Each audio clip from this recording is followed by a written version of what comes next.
അമ്മ മാതാവിനും ഈശോയ്ക്കും കോടാനുകോടി നന്ദി. എൻ്റെ പേര് യമുന മാത്യു. ഞാൻ കാനഡയിൽ ഫാമിലിയായി താമസിക്കുന്നു.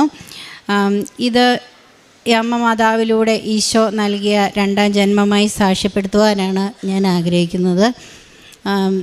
ഉടമ്പടി എനിക്ക് വേണ്ടി എടുത്തത് എൻ്റെ അനുജത്തിയുടെ മദറിലോ ആയിരുന്നു. അത് നടന്നത് 2020 ജനുവരി മാസത്തിലാണ്. അതിൽ ഉടമ്പടി എടുക്കുവാനുള്ള സാഹചര്യം എന്ന് പറഞ്ഞാൽ 2019 ഡിസംബർ 4 ഞാൻ വീടിൻ്റെ ഡ്രൈവേയിൽ വീഴുകയും എൻ്റെ കാല് ഓപ്പൺ ഫ്രാക്ചർ ആവുകയും ചെയ്തു. അതേ തുടർന്ന് 2 സർജറികൾ നടന്നു. 3ാമത്തെ സർജറി ആയപ്പോഴേക്കും എൻ്റെ കാല് ഇൻഫെക്റ്റഡായി.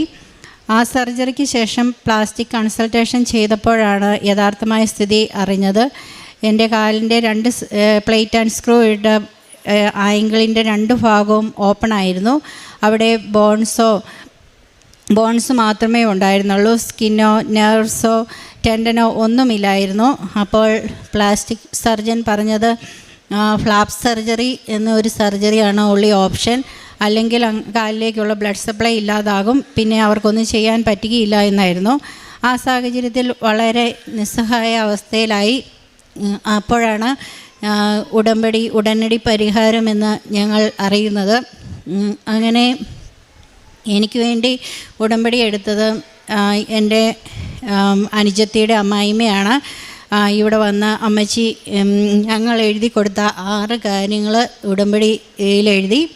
അതിൽ 5 കാര്യങ്ങൾ സാധിച്ചു. അതുകൂടാതെ തന്നെ ഞാൻ ഓൺലൈൻ ഉടമ്പടി മെയ് 2020 എടുത്തു. അന്ന് മുതൽ ഉടമ്പടിയിൽ ഞാൻ മുമ്പോട്ട് പോയിക്കൊണ്ടിരിക്കുന്നു. ഇന്നാണ് ആഫ്റ്റർ 8 years ഇന്ത്യയിൽ വന്ന് ഈ അമ്മ മാതാവിനെ കാണുവാനും ഉടമ്പടി എടുക്കുവാനും ഒക്കെ എനിക്ക് സാധിച്ചത്. എൻ്റെ സാഹചര്യം ഞാൻ പറയാം.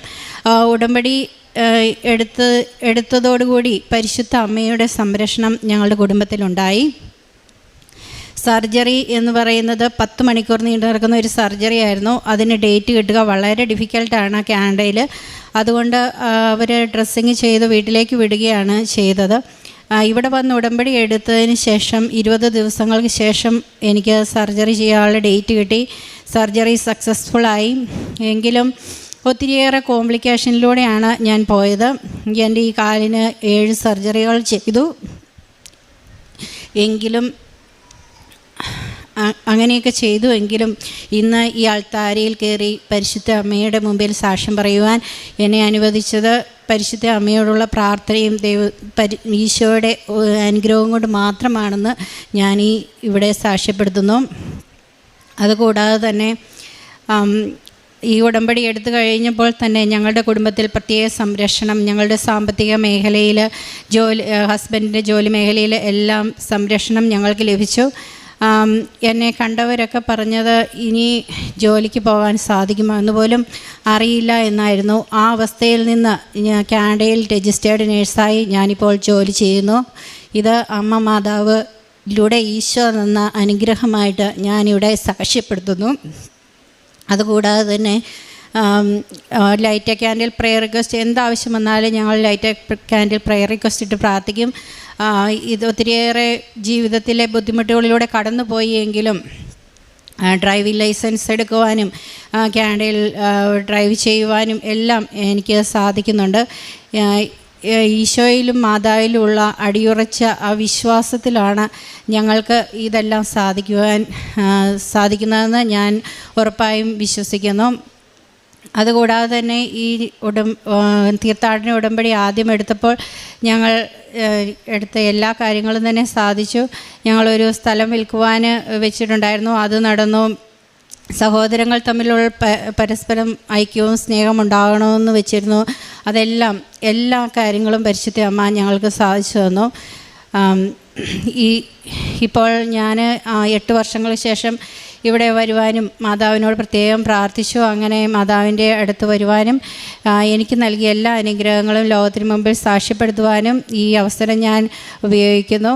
അതുപോലെ തന്നെ ഉടമ്പടിയിലായതിനു ശേഷം ഞങ്ങളുടെ കുടുംബജീവിതത്തിൽ ഒത്തിരിയേറെ പ്രാർത്ഥനയിൽ വളരുവാനും വിശുദ്ധ കുർബാനകൾ മുടങ്ങാതെ തന്നെ കൂടുവാനും ജപമാല മുട്ടിന്മേൽ നിന്ന് ചൊല്ലുവാനും മറ്റുള്ളവരെ സഹായിക്കുവാനും ഉടമ്പടി ധ്യാനങ്ങൾ മുടങ്ങാതെ കൂടുവാനും എൻ്റെ സോഷ്യൽ മീഡിയ ഫേസ്ബുക്ക് ഞാൻ കൃപാസനത്തിലെ ഉടമ്പടി ധ്യാനങ്ങളും സാക്ഷ്യങ്ങൾ ഷെയർ ചെയ്യാൻ വേണ്ടി മാത്രമാണ് ഞാനിപ്പോൾ ഉപയോഗിക്കുന്നത്.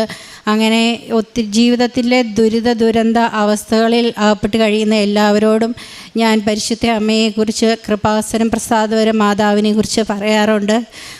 അമ്മ ഇങ്ങനെ ഞാനിത് ചുരുക്കി പറഞ്ഞുവെങ്കിലും 20 മാസങ്ങൾക്ക് ശേഷമാണ് ഞാൻ ജോലിയിൽ തിരികെ പ്രവേശിച്ചത്. It was a long journey for our life. So പരിശുദ്ധ അമ്മ നൽകിയ എല്ലാ അനുഗ്രഹങ്ങൾക്കും കോടാനുകോടി നന്ദി പറയുന്നു. അപ്പോസ്തല പ്രവർത്തനം 3:6 നാം വായിക്കുന്നു. പത്രോസ് പറഞ്ഞു, വെള്ളിയോ സ്വർണമോ എൻ്റെ കയ്യിലില്ല, എനിക്കുള്ളത് ഞാൻ നിനക്ക് തരുന്നു. നസ്രായനായ യേശുക്രിസ്തുവിൻ്റെ നാമത്തിൽ എഴുന്നേറ്റ് നടക്കുക. യമന എന്ന ഈ മകൾ പരിശുദ്ധമ്മയുടെ സംരക്ഷണയിൽ ജീവിതം സമർപ്പിച്ച് പ്രാർത്ഥിച്ചതും ഉടമ്പടി ജീവിതത്തിലേക്ക് പ്രവേശിച്ചതിലൂടെ അവൾക്ക് വന്ന വലിയ അപകടത്തിൽ, കാലിന് വന്ന വലിയ ക്ഷതത്തിൽ അത്ഭുതകരമായ രോഗസൗഖ്യം ലഭിച്ചതും നഷ്ടപ്പെട്ടു എന്ന് കരുതിയ ജോലി തിരികെ ലഭിച്ചതിൻ്റെ അനുഗ്രഹമാണ് സാക്ഷ്യപ്പെടുത്തുന്നത്. പരിശുദ്ധമ്മയിൽ ആശ്രയിച്ച് ജീവിതത്തെ നന്നായി മുന്നോട്ട് കൊണ്ടുപോകുവാൻ അസാധ്യമെന്ന് കരുതിയ രോഗസൗഖ്യവും ക്ലേശകരമെന്ന് കരുതിയ ജീവിതത്തിൻ്റെ ഭാവിയും അമ്മ മാതാവ് സുരക്ഷിതമാക്കി മകൾക്ക് നൽകുകയും അമ്മയുടെ നല്ല സാക്ഷിയായി ലോകത്തിൽ അമ്മയുടെ നല്ല ദർശനങ്ങളെയും നല്ല സാക്ഷ്യങ്ങളെയും പങ്കുവയ്ക്കുവാനും കുടുംബത്തിൽ നല്ല വിശ്വാസ ജീവിതം നയിക്കുവാനും മകളെ കരുത്തയാക്കിയത് മകൾ പങ്കുവയ്ക്കുന്നു. നമ്മൾ ഓരോരുത്തരും അമ്മ മാതാവിൻ്റെ അരികിൽ എത്രത്തോളം എളിമപ്പെട്ട ജീവിതത്തെ നൽകുകയും അമ്മയുടെ വിശ്വാസ വചനങ്ങളെയും വിശുദ്ധ ഗ്രന്ഥത്തിൽ അമ്മയുടെ ഇടപെടലുകളെയും മനസ്സിലാക്കിക്കൊണ്ട് നമ്മുടെ ജീവിതങ്ങൾ നവീകരിക്കുവാൻ തയ്യാറാകുന്നുവോ അതിനനുസരിച്ച് ജീവിതം കൂടുതൽ ലഘൂകരിക്കപ്പെടും, ജീവിതം കൂടുതൽ ലളിതമാവും, ഭാരങ്ങൾ അകന്നു നിൽക്കും. ഏതൊരു ക്ലേശത്തിലും പ്രത്യാശയോടെ ഈശോയിൽ ശരണപ്പെടുവാൻ നമുക്ക് കൃപ ലഭിക്കുകയും ചെയ്യും. ഈ മകൾക്ക് ലഭിച്ച എല്ലാ അനുഗ്രഹങ്ങളെയും നന്ദിയോടെ ദൈവപിതാവിനെ സമർപ്പിച്ച് അമ്മ മാതാവിനും തിരുക്കുമാരനും സമർപ്പിച്ച് കരഘോഷത്തോടുകൂടി നമുക്ക് ഈ സാക്ഷ്യം സമർപ്പിക്കാം. എൻ്റെ പേര് നീതു, ഞാൻ കണ്ണമാലിയിൽ നിന്നാണ് വരുന്നത്. എൻ്റെ സ്വന്തം വീട് ആലപ്പുഴയിലാണ്. ഞാൻ ഈ കുഞ്ഞിന് വേണ്ടിയാണ് സാക്ഷ്യം പറയാൻ വന്നിരിക്കുന്നത്. എൻ്റെ കല്യാണം കഴിഞ്ഞിട്ട് ഇപ്പോൾ 5 വർഷമായി. ആദ്യം 4.5 മാസമായപ്പോൾ തനിയെ വെള്ളം പോയി അബോർഷനായിപ്പോയി. രണ്ടാമത്തെ പ്രാവശ്യം സ്റ്റിച്ചിട്ട് ബെഡ് റെസ്റ്റ് ആയിരുന്നു. പക്ഷേ 4.5 മാസമായപ്പോഴേക്കും ബ്ലീഡിങ് ആയി, അതും അബോർഷനായിപ്പോയി. പിന്നെ എൻ്റെ അമ്മ ഇവിടെ കൊണ്ടുവന്ന് ഉടമ്പടി എടുത്ത് 3 മാസം കഴിഞ്ഞപ്പോൾ ഉടമ്പടി പുതുക്കാൻ വന്നപ്പോൾ അച്ഛനെ കണ്ട് അച്ഛൻ ലേപനം തന്നിട്ട് വയറ്റിൽ തടകി വിശ്വാസ പ്രമാണം ചൊല്ലി പ്രാർത്ഥിക്കാൻ പറഞ്ഞു. പിന്നെ അടുത്ത വർഷം കുഞ്ഞുമായിട്ട് വന്ന് ഇവിടെ സാക്ഷ്യം പറയണമെന്ന് പറഞ്ഞു. അത് കഴിഞ്ഞൊരു 5 മാസം കഴിഞ്ഞപ്പോഴേക്കും വീണ്ടും പ്രഗ്നൻ്റ് ആവുകയും ഹോസ്പിറ്റലിൽ എറണാകുളത്ത് ലക്ഷ്മി ഹോസ്പിറ്റലിലാണ് കാണിച്ചത്. രണ്ടാമത്തെ പ്രാവശ്യം ഭയങ്കര സീരിയസ് ആയിരുന്നു. ബെഡ് റെസ്റ്റ് തന്നെയായിരുന്നു, ഒരുപാട് കഷ്ടമായിരുന്നത്. മൂന്നാമത്തെ എനിക്ക് പേടിയായിരുന്നു ഭയങ്കര. എന്നാലും അമ്മച്ചി എപ്പോഴും പറയും, അച്ഛൻ പറഞ്ഞേക്കണമല്ലേ, ഡോക്ടർ പറഞ്ഞൊന്നും കാര്യമാക്കണ്ട, അച്ഛൻ്റെ നോക്കിയാൽ മതിയെന്ന് അമ്മച്ചിക്ക് ഭയങ്കര വിശ്വാസമാണ്. അമ്മച്ചി ഒരുപാട് പ്രാവശ്യം ഇവിടെ വന്ന് സാക്ഷ്യം പറഞ്ഞിട്ടുണ്ട്. അങ്ങനെ മൂന്നാമത്തതിൽ ഞങ്ങൾ വിചാരിച്ചതുപോലെ ഒരു കഷ്ടതകളും ഉണ്ടായിട്ടില്ല. ഞാൻ അങ്ങോട്ട് ചോദിക്കും ബെഡ് റെസ്റ്റ് എങ്ങനെയാണെന്നൊക്കെ ചോദിക്കുമ്പോൾ ഡോക്ടർമാർ പറയും ബെഡ് റെസ്റ്റിൻ്റെ ഒന്നും ആവശ്യമില്ല എന്ന് പറയും. എന്നാലും ഞാൻ ബെഡ് റെസ്റ്റ് ആയിരുന്നു, പേടിയുണ്ട്. 2 പ്രാവശ്യം ഇങ്ങനെ ആയത് കാരണം ബെഡ് റെസ്റ്റ് ആയിരുന്നു. പിന്നെ ഡോക്ടറിൻ്റെ കാര്യത്തിനായാലും ഞങ്ങളെ നോക്കിയിരുന്ന ഡോക്ടർ ഞാൻ പ്രഗ്നൻ്റ് ആയപ്പോൾ ഹോസ്പിറ്റലിൽ ഇല്ലായിരുന്നു. സ്റ്റിച്ച് ഇടണ സമയമായപ്പോഴും ഞങ്ങൾ പ്രാർത്ഥിക്കുമായിരുന്നു, ആ ഡോക്ടറായിരുന്നെങ്കിൽ എല്ലാ കാര്യവും ഞാൻ ആദ്യം മുതൽ കാണിക്കുന്ന ആ ഡോക്ടറിനെയാണ്. അപ്പോൾ വേറൊരു ഡോക്ടറിൻ്റെ അടുത്ത് ചെല്ലുമ്പോൾ ഒന്നേന്ന് മുതൽ എല്ലാം തുടങ്ങണം. സ്റ്റിച്ച് ഇടേണ്ട സമയമായപ്പോഴേക്കും ഡോക്ടറിൻ്റെ പേര് എഴുതണ ആ ഭാഗത്ത് വന്നപ്പോൾ ഞാൻ ചോദിച്ചു, നെജ്മിൻസ് ഡോക്ടർ തന്നെയാണോ എന്ന് വെച്ചാൽ പറഞ്ഞാൽ അല്ല, നിങ്ങളുടെ ഡോക്ടർ വന്നിട്ടുണ്ട്. ശ്രീലത ഡോക്ടറിനെയാണ് ഞാൻ കാണിച്ചത്. ആ ഡോക്ടറിൻ്റെ പേരാണ് എഴുതിയത്. ആ ഡോക്ടർ വന്ന് എന്നെ ഒന്നും കൂടെ പരിശോധിച്ച് അവർ സ്റ്റിച്ചിട്ടു. ആ ഹോസ്പിറ്റലിൽ കിടക്കാനായിട്ടാണ് ഞങ്ങൾ പോയത്. ബാക്കി ഒരു 5-6 മാസത്തേക്ക് ആ ഹോസ്പിറ്റലിൽ കിടക്കാൻ പോയിട്ട് ഡോക്ടർ സമ്മതിച്ചില്ല ഞങ്ങളുടെക്ക്. വീട്ടിൽ പോയിക്കോ, ഒരു കുഴപ്പമില്ലെന്ന് പറഞ്ഞു. ഞങ്ങൾ അങ്ങോട്ട് ചോദിച്ച് ബെഡ് റെസ്റ്റ് എങ്ങനെയാണെന്നൊക്കെ ചോദിച്ചപ്പോൾ ഒരു ബെഡ് റെസ്റ്റിൻ്റെ ആവശ്യമില്ല എന്ന് പറഞ്ഞു. 8 മാസമായപ്പോഴേക്കും സ്റ്റിച്ച് എടുത്ത് ഞാൻ അടുക്കളയിൽ എൻ്റെ നാത്തൂൻ്റെ കൂടെ നിന്നപ്പോഴേക്കും പെട്ടെന്നൊരു തലകറക്കം വന്ന് റൂമിലേക്ക് പോകുന്ന വഴി 2ാമത്തെ സ്റ്റെപ്പ് കയറിയപ്പോൾ ഞാൻ തലകറങ്ങി വീണു, താഴ്ചേരിക്ക് വീണ്. പക്ഷേങ്കിൽ എനിക്കൊന്നും തോന്നിയില്ല. എനിക്ക് ബോധം വന്നപ്പോൾ നാത്തൂൻ ഇരുന്ന് കരയുവാണ്. ഞാനപ്പോൾ എന്താ പറ്റിയെന്ന് ചോദിച്ചപ്പോൾ നാത്തൂൻ്റെ കാലിൽ ശരിക്കും മുഴ ഇങ്ങനെ വന്ന് നിൽക്കുന്നു. ലിഗ്മെൻറ്റിന് കംപ്ലൈൻ്റ് ആയി ചേച്ചിയുടേത്. എനിക്കൊരു കുഴപ്പമില്ല. ഞാൻ ആശുപത്രിയിൽ ചെന്ന് ഒരു ദിവസം മൊത്തം ലേബർ റൂമിൽ കിടന്ന് വൈകുന്നേരമായപ്പോൾ സ്കാൻ ചെയ്തിട്ട് പറഞ്ഞു കുഴപ്പമൊന്നുമില്ല, വീട്ടിൽ പോയിക്കോന്ന് പറഞ്ഞ്. 8 മാസം കഴിഞ്ഞപ്പോഴും എൻ്റെ ഇടയ്ക്ക് പറയുന്നത് വ്യായാമം ചെയ്യാനാണ്. പക്ഷേ എനിക്ക് പേടിയായിരുന്നു, കാരണം 2ാമത്തതിൽ ഭയങ്കര പ്രശ്നങ്ങളായിരുന്നു. അത് കാരണം ഒരുപാട് ഒന്നും ചെയ്തില്ല. അതിൻ്റെ കുഴപ്പം കൊണ്ട് ഓപ്പറേഷനായിപ്പോയി. ആ ഒരു വലിയൊരു അനുഗ്രഹം അമ്മ തന്ന്. ഒരിക്കലും വിചാരിച്ചില്ല ഇത്രയും. ഞങ്ങൾ പേടിച്ച് നിന്ന കാര്യങ്ങളെല്ലാം വെറുതെ നിസ്സാരമാക്കി തന്നു. പിന്നെ കുഞ്ഞ് ഫെബ്രുവരി 13-ാം തീയതിയാണ് കുഞ്ഞ് ജനിച്ചത്. എല്ലാവരും കാണുമ്പോൾ പറയും കൃപാസന മാതാവിൻ്റെ മകളാണ്, ചോദിച്ച് മേടിച്ചതാണെന്നൊക്കെ പറയാറുണ്ട്. പിന്നെ കുഞ്ഞിൻ്റെ ദേഹത്തും ഒരു 3 മാസമൊക്കെ ആയപ്പോൾ ഒരു ചുവപ്പ് കളറിൽ കുരുക്കൾ പോലെ തടിച്ച് വന്ന് രാത്രി ഒട്ടും ഉറങ്ങാൻ പറ്റണില്ല. ഭയങ്കര അസ്വസ്ഥതയായിരുന്നു, ചൊറിച്ചിലൊക്കെ വന്നിട്ട് ഉറങ്ങാൻ പറ്റാതായപ്പോൾ ഞാൻ പറഞ്ഞു എന്തായാലും ഞാൻ കൃപാസനത്തിൽ വന്ന് സാക്ഷ്യം പറയാൻ വരുന്നുണ്ട്, അപ്പോൾ ഇതിനൊരു കുറവ് കൂടെ തന്നു കഴിഞ്ഞാൽ ആ സാക്ഷ്യത്തിൽ ഇതും കൂടെ ഉൾപ്പെടുത്തിയേക്കാമെന്ന് പറഞ്ഞു. പിറ്റേ ദിവസം രാവിലെ ആയപ്പോൾ ആ ചുവപ്പില്ല, നല്ല ഭേദമായിട്ടുണ്ട്. ചുവപ്പ് കളർ മാറി ചെറിയൊരു കുരുക്കൾ പോലെ ഉണ്ടായിരുന്നുള്ളൂ. ഈ എല്ലാ അനുഗ്രഹങ്ങൾക്കും മാതാവിന് നന്ദി പറയുന്നു. സ്നേഹം നിറഞ്ഞവരെ, 91-ാം സങ്കീർത്തനത്തിൽ കർത്താവിൻ്റെ സംരക്ഷണവും അതുപോലെ തന്നെ എങ്ങനെയാണ് ദൈവഭക്തനായ ഒരു വ്യക്തി ദൈവത്തിൻ്റെ സംരക്ഷണത്തിൽ നിലകൊള്ളുന്നുവെന്നും വളരെ പ്രകടമായിട്ട് നമ്മൾ മനസ്സിലാക്കുന്നുണ്ട്. നീതു എന്ന സഹോദരി തൻ്റെ ഉടമ്പടി ജീവിത സാക്ഷ്യം പങ്കുവെക്കുമ്പോൾ ഉടമ്പടി പത്രികയിൽ എഴുതിയിരിക്കുന്ന വചനഭാഗവും 91-ാം സങ്കീർത്തനമാണ്. കർത്താവിൻ്റെ സംരക്ഷണത്തിൽ അടിയുറച്ച് വിശ്വസിച്ചുകൊണ്ട് ജീവിതം മുന്നോട്ട് കൊണ്ടുപോകുമ്പോൾ ദൈവികമായിട്ടുള്ള കൃപയുടെ ആഴങ്ങളിലേക്ക് നമുക്ക് എത്തിച്ചേരുവാനായിട്ട് സാധിക്കുന്നു എന്നുള്ളതാണ്. ഈ സഹോദരി സാക്ഷ്യത്തിൽ വളരെ പ്രത്യേകമായിട്ട് പറഞ്ഞൊരു കാര്യമാണ്, ഡോക്ടർമാർ പറയുന്നതിനേക്കാൾ ഉപരിയായിട്ട് ഇവിടെ വന്ന് ദേവാലയത്തിൽ വന്ന് കർത്താവിൻ്റെ പുരോഹിതൻ പറയുന്നത് എന്താണ് എന്ന് കേൾക്കുവാനും അതിന് പ്രാധാന്യം കൊടുക്കുവാനുമായിട്ടും തീരുമാനിച്ചുവെന്ന്. അപ്പോൾ ദൈവത്തിന് ജീവിതത്തിൽ പ്രാധാന്യം കൊടുക്കുന്ന വ്യക്തികളെ ദൈവം ഏറ്റെടുക്കുകയും അവരുടെ ജീവിതത്തിലെ പ്രശ്നങ്ങളിലും പ്രതിസന്ധികളിലും അവർ ഏതവസ്ഥയിലായിരുന്നാലും കർത്താവിൻ്റെ വലിയ സ്നേഹവും കരുതലും അനുഭവിക്കുവാനായിട്ട് അവർക്ക് ഭാഗ്യം ലഭിക്കും എന്നുള്ളതാണ് ഈ സാക്ഷ്യത്തിൽ നിന്ന് നമുക്ക് മനസ്സിലാകുന്നത്. ഈ കുടുംബത്തോട് ചേർന്ന് നിന്നുകൊണ്ട് ഇവരുടെ ജീവിതത്തിൽ പരിശുദ്ധ അമ്മയും തിരുക്കുമാരനും ചൊരിഞ്ഞ എല്ലാ അനുഗ്രഹങ്ങൾക്കും കൃപകൾക്കും നമുക്ക് നന്ദി പറയാം. ഇരുകരങ്ങളും അടിച്ച് ദൈവനാമത്തെ മഹത്വപ്പെടുത്താം. ഈ രൂപതയിൽ പാറത്തോട് ഇടവകയിൽ നിന്ന് വരുന്നു. എൻ്റെ പേര് ടിൻഡു. ഇവിടെ ഉടമ്പടി എടുത്തത് ഈ ജനുവരി 26-ാം തീയതി ആയിരുന്നു. ഞങ്ങളുടെ കുടുംബത്തിന് വലിയ കടബാധ്യതയായിരുന്നു. 12 വർഷമായിട്ട് ബാങ്കിൽ ഒരു ലോൺ ഉണ്ടായിരുന്നു. അത് പശുഫാം നടത്തുന്നതിന് വേണ്ടി എടുത്തതായിരുന്നു. 2018 പ്രളയത്തിൽ ഫാം നശിക്കുകയും പശുക്കൾ കുറേ ചത്തുപോവുകയും ചെയ്തു. പിന്നെ തുടർന്ന് അത് പൂർണ്ണമായിട്ടും തന്നെ നശിച്ചു. പറഞ്ഞ സമയത്ത് ബാങ്കിൽ പൈസ അടയ്ക്കാൻ ഞങ്ങളെ കൊണ്ട് സാധിച്ചില്ല. അത് പലിശയും കൂട്ടുപലിശയും എല്ലാം കൂടി വലിയൊരു തുകയായി മാറി. 66 ലക്ഷം രൂപയോളമായി. പിന്നെ അത് ഡോക്ടർ സർട്ടിഫിക്കറ്റ് ഒക്കെ കൊടുത്ത് അത് 48.5 ലക്ഷം രൂപയിലേക്ക് ആക്കി അവർ കുറച്ച് തന്നു. ആ പൈസ ഞങ്ങൾക്ക് അടയ്ക്കാൻ ഞങ്ങളുടെ മുമ്പിൽ മാർഗമൊന്നുമില്ല. സ്ഥലം വിൽക്കാനായിട്ട് നോക്കിയിട്ട് സ്ഥലം വിൽപ്പന നടക്കുന്നുമില്ല. അങ്ങനെ ഇരിക്കുന്ന അവസരത്തിലാണ് ഞങ്ങളിവിടെ കൃപാസനത്തിൽ വരികയും ഇവിടെ മമ്മി ഉടമ്പടി എടുക്കുകയും ചെയ്തു. ഉടമ്പടി നിയോഗത്തിലെ ഒരു നിയോഗമായിരുന്നു ഈ കടബാധ്യത മാറിക്കഴിഞ്ഞാൽ ഉടൻ തന്നെ ഇവിടെ വന്ന് സാക്ഷ്യപ്പെടുത്തിക്കൊള്ളാമെന്ന് പറഞ്ഞു. അതുപ്രകാരം ഞങ്ങൾ പ്രാർത്ഥിച്ചു. പിന്നെ അവർ ബാങ്കിൽ നിന്ന് നിരന്തരം വീട്ടിൽ കയറി ഇറങ്ങിക്കൊണ്ടിരുന്നു. പൈസ അടയ്ക്കാതെ ആയപ്പോൾ അവർ കേസ് ഫയൽ ചെയ്തു.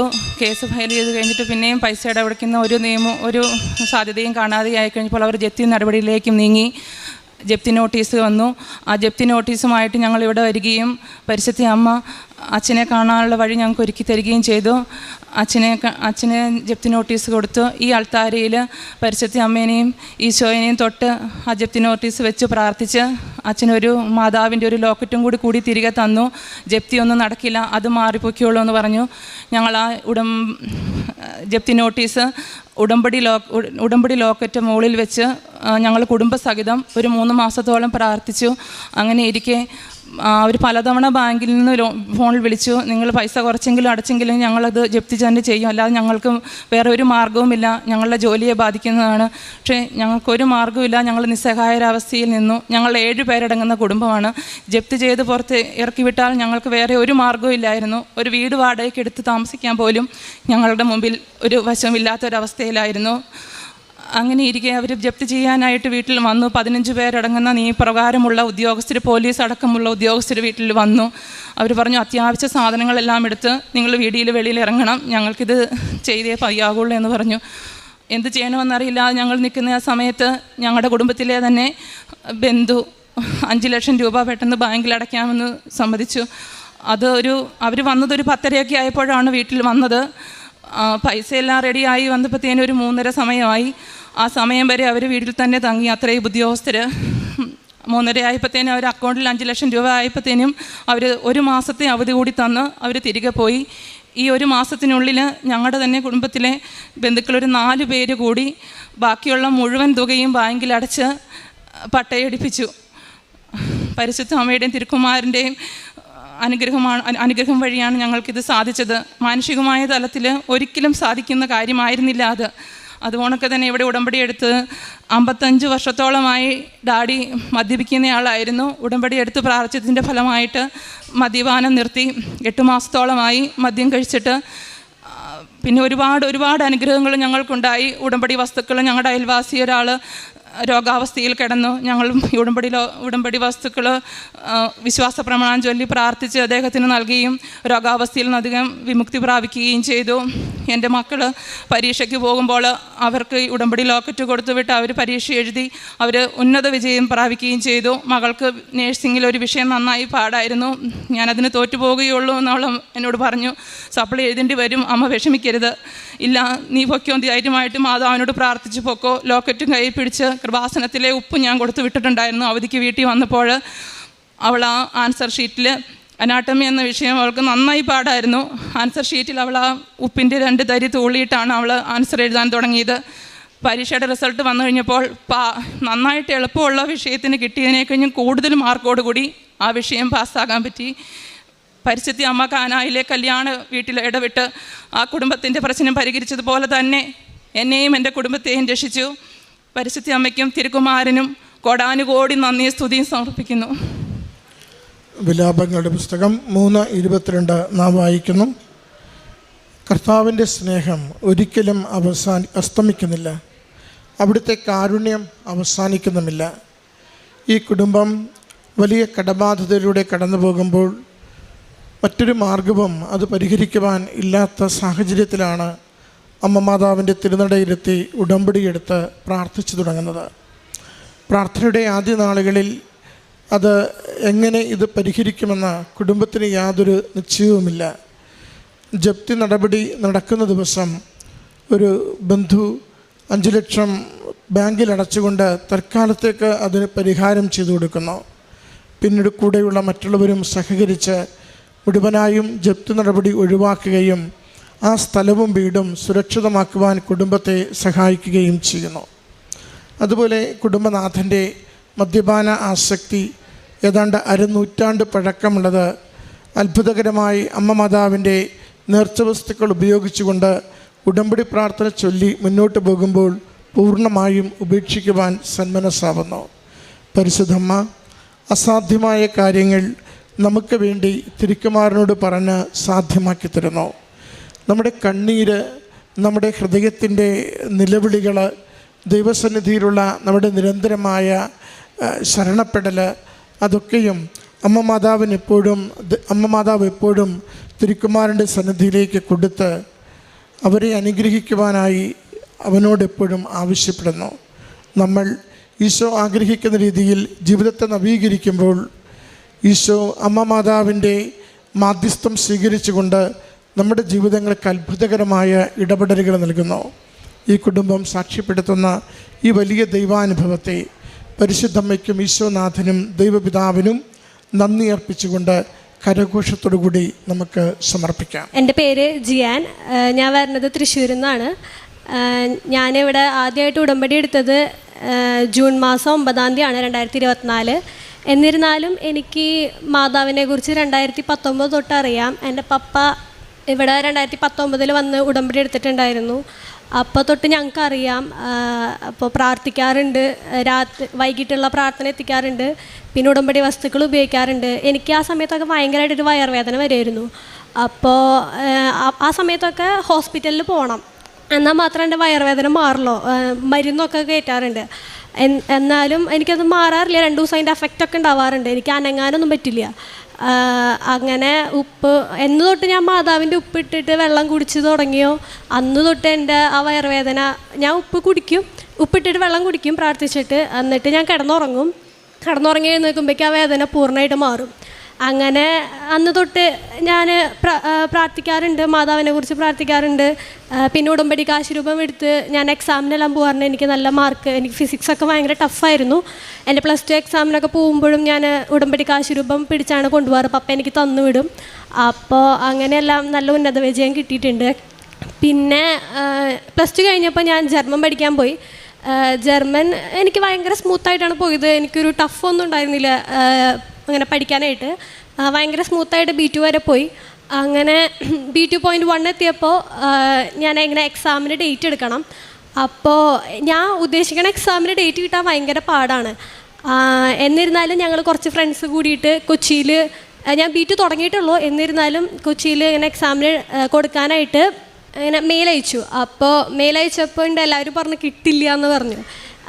അത് ഞാൻ വകവെച്ചില്ല. ഞാൻ വിശ്വാസപ്രമാണം ചൊല്ലി ഞാൻ മെയിൽ അയച്ചു. അത് കഴിഞ്ഞ് അന്ന് തന്നെ ക്ലാസ്സിൽ ചെന്നപ്പോഴാണ് സാറ് പറയണം നമുക്ക് എല്ലാവർക്കും ബാച്ച് ഫുള്ളായിട്ട് ഒരുമിച്ച് എക്സാം എഴുതാം. അങ്ങനെ ഞങ്ങളുടെ കോഴ്സ് കഴിയണതനുസരിച്ച് സാറ് തന്നെ ഒരു ഡേറ്റ് ഞങ്ങൾക്ക് ഇങ്ങനെ ഞങ്ങൾക്ക് സജസ്റ്റ് ചെയ്തു, ഒരു സെൻറ്ററും സജസ്റ്റ് ചെയ്തു.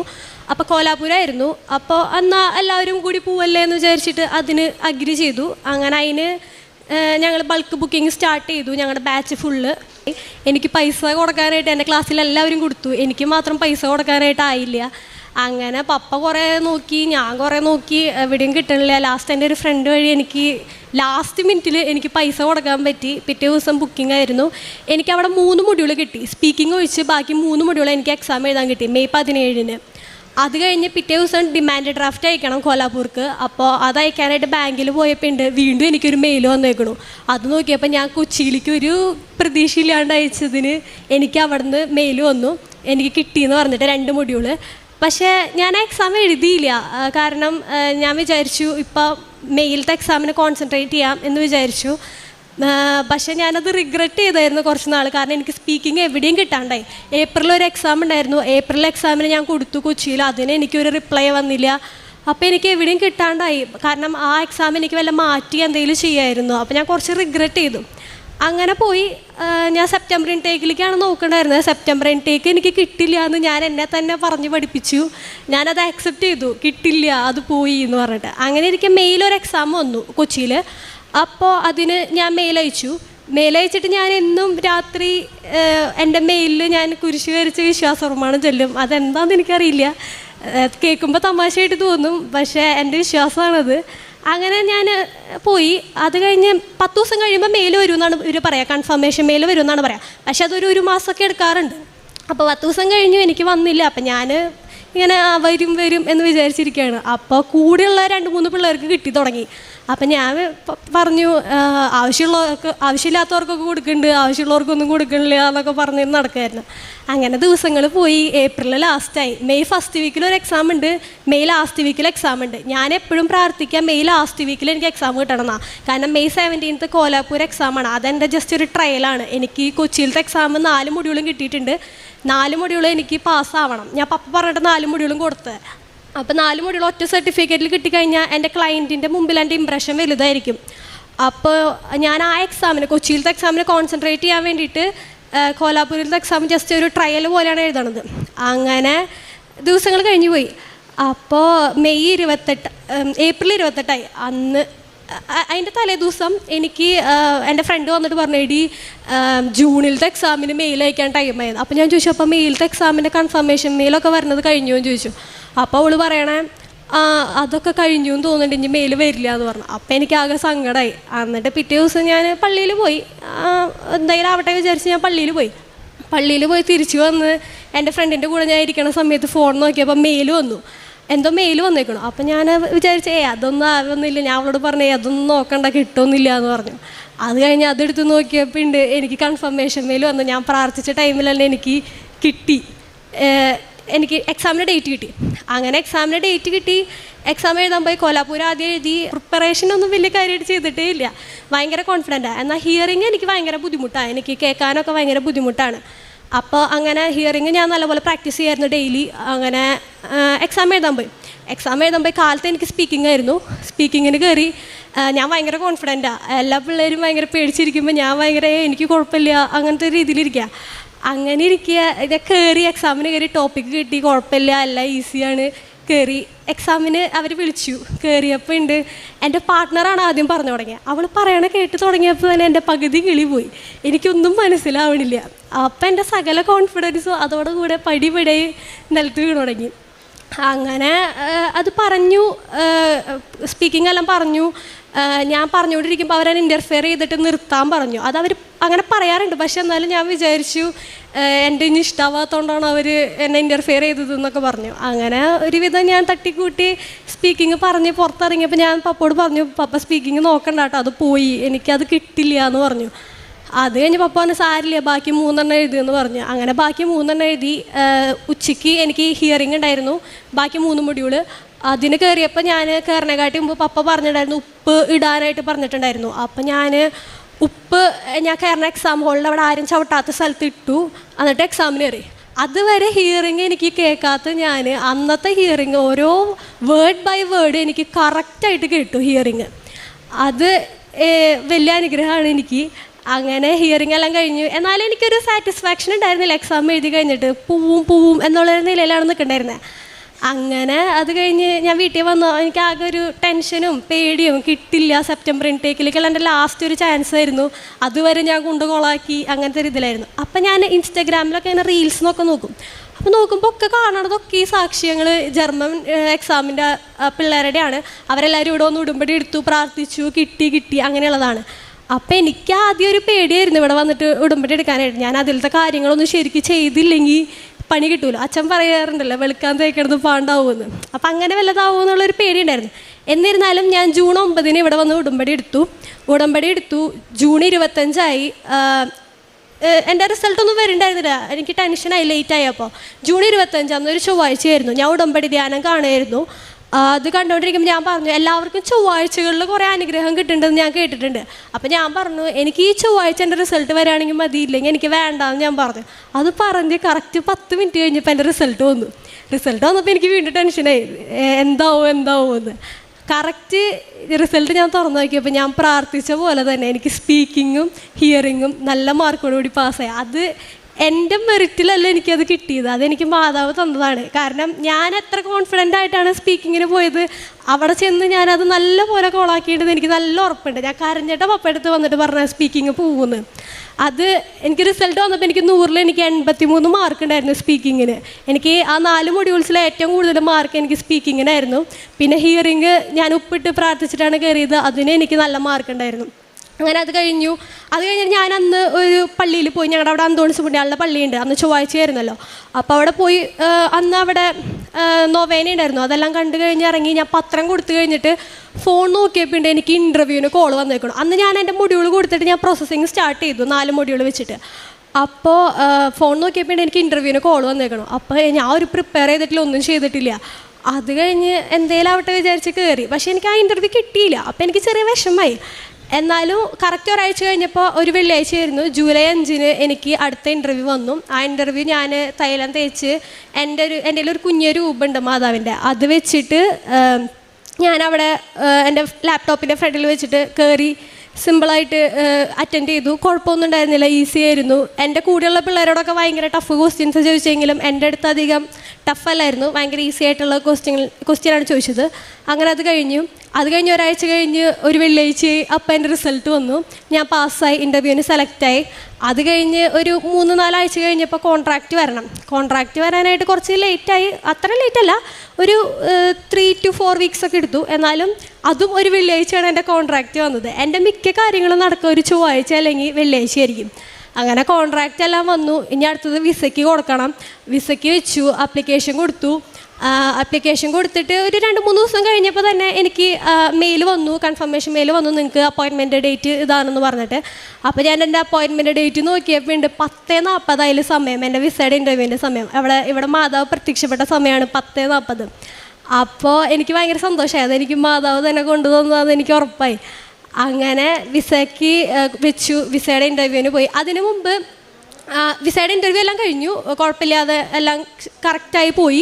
എനിക്ക് ചെറിയ ടെൻഷൻ ഉണ്ടായിരുന്നു, എന്നാലും ഞാൻ എൻ്റെ ഡോക്യുമെൻറ്റ്സിലെല്ലാം ഉപ്പെല്ലാം ഇട്ടിട്ട് ആണ് പോയത്. അങ്ങനെ കയറി, കുഴപ്പമില്ല, എല്ലാം നല്ലപോലെ ചെയ്തു പോന്നു. അത് കഴിഞ്ഞ് പിന്നെ ഈ വിസ വന്നു കഴിഞ്ഞാൽ എന്തായാലും ഇവർക്ക് സർവീസ് ചാർജ് കൊടുക്കണം ഏജൻസിക്ക്. അപ്പോൾ പൈസയുടെ കാര്യമൊന്നും അതുവരെ ശരിയായിട്ടുണ്ടായിരുന്നില്ല. അപ്പോൾ ഓഗസ്റ്റ് 27 ഒരു ചൊവ്വാഴ്ചയായിരുന്നു, അന്ന് ഉടമ്പടി ധ്യാനം കൂടെയായിരുന്നു. ഓഗസ്റ്റ് 28 എൻ്റെ പപ്പയുടെ ബർത്ത്ഡേയാണ്. അപ്പം ഞാനും മാതാവിനോട് പറഞ്ഞു, മാതാവ് പപ്പയുടെ ബർത്ത്ഡേ ആയിട്ട് പിറ്റേ ദിവസം പപ്പയ്ക്ക് ഗിഫ്റ്റായിട്ട് എൻ്റെ പോണതിൻ്റെ പൈസ എല്ലാം ശരിയാക്കി കൊടുക്കണം എന്ന് പറഞ്ഞു. ഞാൻ അത്ര പറഞ്ഞോളാം. അന്ന് ആ ഉടമ്പടി ധ്യാനത്തിൽ അച്ഛൻ പറയുകയും ചെയ്തു, നിങ്ങളെ കൃപാസനത്തേക്ക് ആരാണോ കൊണ്ടുവന്നത് അവരെ സമർപ്പിച്ച് പ്രാർത്ഥിക്കാൻ പറഞ്ഞു. അപ്പം ഞാൻ എൻ്റെ പപ്പ വഴി അറിഞ്ഞത്. അപ്പോൾ പപ്പേനെ ഞാൻ ഈ കാര്യം പറഞ്ഞ് ഇങ്ങനെ പ്രാർത്ഥിച്ചു. അത് കഴിഞ്ഞിട്ട് അന്ന് ഉച്ച കഴിഞ്ഞ് പപ്പ ജോലി കഴിഞ്ഞ് വന്നപ്പോൾ പപ്പ പറയണേ, പൈസയുടെ കാര്യം ഒരുവിധം എല്ലാം ശരിയായി, ഇപ്പോൾ കൊടുക്കാനുള്ള പൈസ എല്ലാം ശരിയായി. എൻ്റെ പേപ്പറുണ്ട് പപ്പയുടെ, ചേട്ടൻ പൈസ തരാമെന്ന് പറഞ്ഞ് അങ്ങനെ അത് ശരിയായി. അങ്ങനെ അത് ഒരു വലിയ അനുഗ്രഹം. അത് കഴിഞ്ഞ് പിന്നെ ഞാൻ ബൈബിള് വായിക്കുമായിരുന്നു, വിസയ്ക്ക് സബ്മിറ്റ് ചെയ്തല്ലോ. അപ്പോൾ ബൈബിള് വായിക്കുമായിരുന്നു. ഞാൻ ഉടമ്പടിയിലായിരുന്നപ്പോൾ തൊട്ട് ബൈബിള് വായിക്കുമായിരുന്നു. അപ്പോൾ ബൈബിൾ വായിക്കുന്ന സമയത്ത് അത് ഏതാണെന്ന് എനിക്ക് ഓർമ്മയില്ല, മലാക്കിയുടെ പുസ്തകമാണോ മിക്കയുടെ പുസ്തകമാണോ എന്ന് എനിക്ക് ഓർമ്മയില്ല.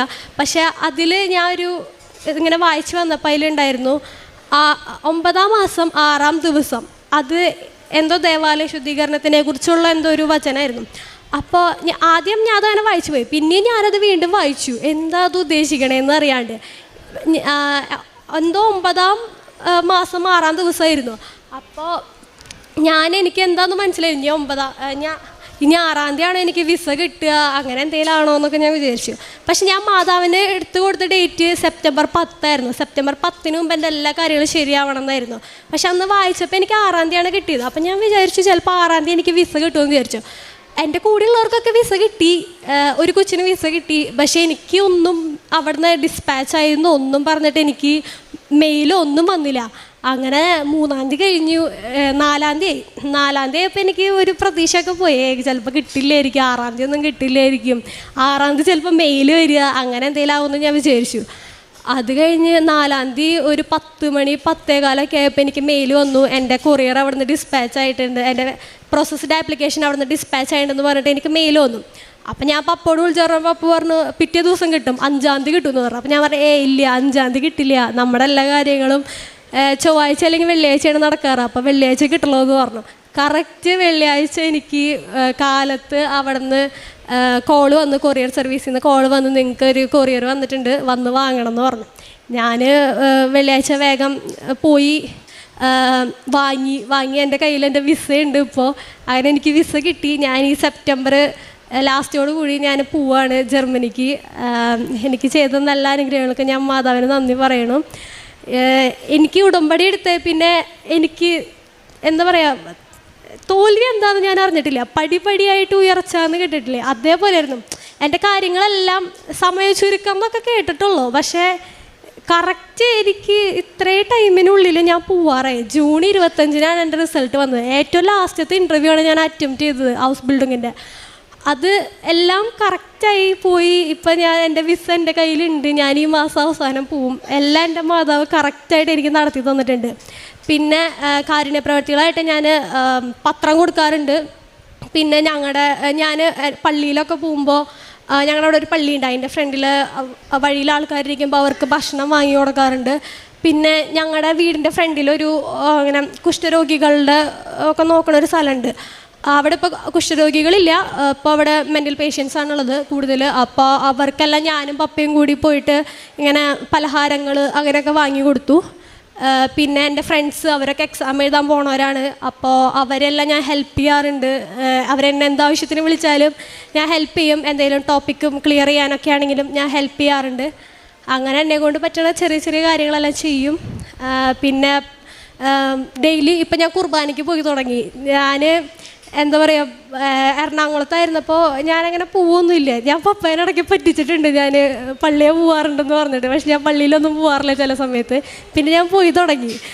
ഇപ്പം ഞാൻ എല്ലാ ദിവസവും മുടങ്ങാണ്ട് പോവും. എനിക്ക് പള്ളിയിൽ പോയില്ലെങ്കിൽ എന്തോ അസ്വസ്ഥത പോലെയൊക്കെ. അങ്ങനെ എല്ലാ ദിവസവും ഞാൻ എല്ലാ കാര്യങ്ങളും കറക്റ്റായിട്ട് ചെയ്യും, ബൈബിൾ വായിക്കും, അങ്ങനെ എല്ലാം ചെയ്യും. അങ്ങനെ കൂടുതലായിട്ട് ഞാനിങ്ങനെ ദൈവത്തിലേക്ക് അടുത്ത് തുടങ്ങി.